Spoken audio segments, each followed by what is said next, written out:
Voilà, je m'appelle Claire Ducret, je suis animatrice, coordinatrice à la CSF. Je suis animatrice en ce qui concerne l'accompagnement éducatif et scolaire ainsi que la parentalité.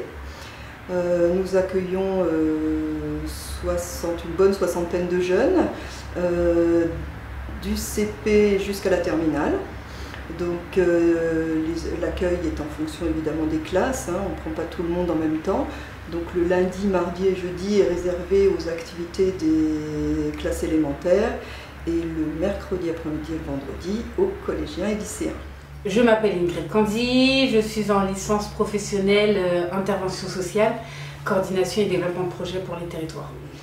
Alors la séance d'aujourd'hui, c'est une rencontre d'accompagnement à la scolarité, mais un petit peu particulière puisqu'elle est sur notre projet, principalement sur des activités du projet pédagogique sur la communication. Vous allez écouter les consignes Ingrid, signer sans modèle, simplement ce qu'elle vous dit. Donc il faut bien écouter la consigne. Et à la fin, on devrait avoir des dessins tous pareils.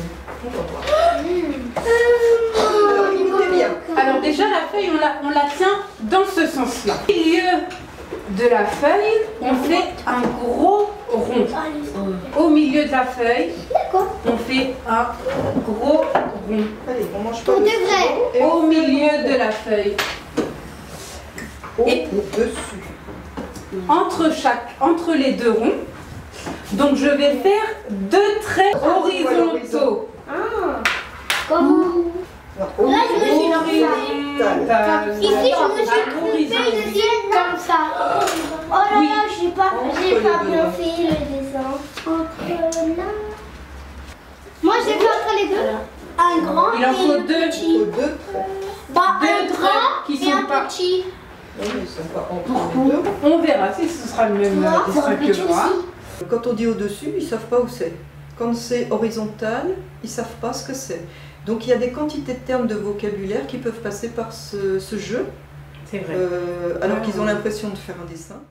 Et avec l'équipe de CM1, on va faire un dessin plus compliqué, avec triangle, rectangle, des choses beaucoup plus compliquées, pour parallèles, etc.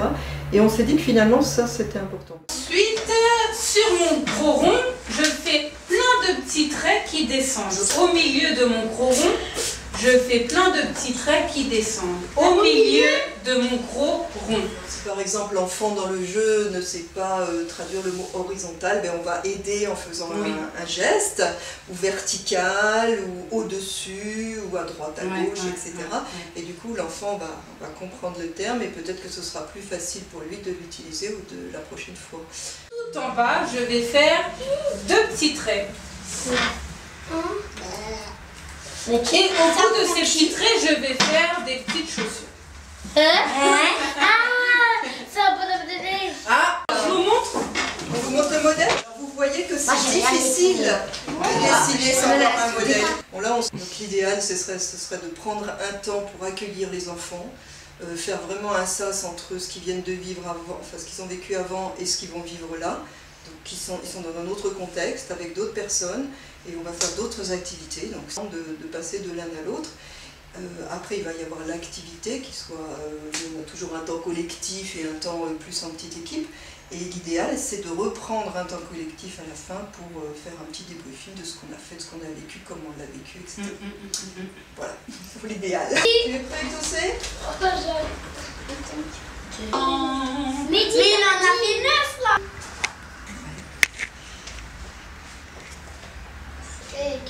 J'en ai 4. Ah, alors il y en a un qui s'est perdu en route. C'était 5. C'est ça? Ça ne marche pas parce que vous n'écoutez pas les consignes.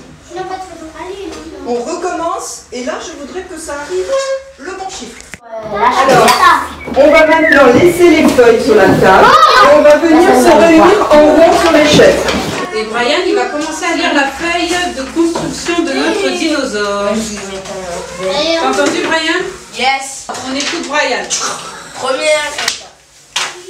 1. Découpe les éléments du tyrannosaure dans le petit savoir. c'est un tyrannosaure. Ouais, donc on l'a découpé. Perce les croix et et les points de couleur sur chaque élément. Alors, je perce.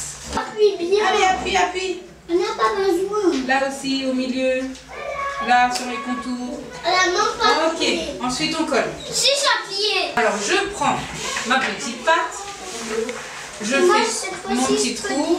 Oui, là, on va pas coller, on va mettre ce qu'on appelle une attache parisienne. Hamza, tu peux arrêter de jouer avec le ciseau, s'il te plaît? On file une attache parisienne dans le croix vert. Ouais. Fixe la pâte sur les crocs. Les croix. Les croix. Ah non, fixe la Les pâte croix. sur le corps. Sur le corps, c'est marqué. Ça va être Hamza qui va mettre 6 et Hamza qui va mettre l'attache parisienne. On va tous faire quelque chose, ne vous inquiétez pas. Allez. Je vais te la mettre. On a presque fini, il faut juste qu'on mette la tête. Est-ce que je peux la faire? Numéro 7, on t'écoute. Attends. Enfile l'attache parisienne dans la tête, puis dans la mâchoire et dans le corps. Fixe la tête sur le corps avec un point de colle.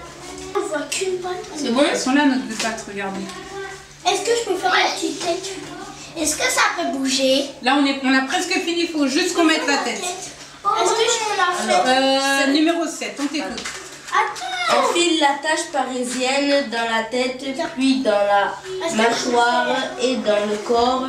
Fixe la tête sur le corps avec un point de colle. On a gagné. C'était bien cette activité. Oui, c'était trop bien.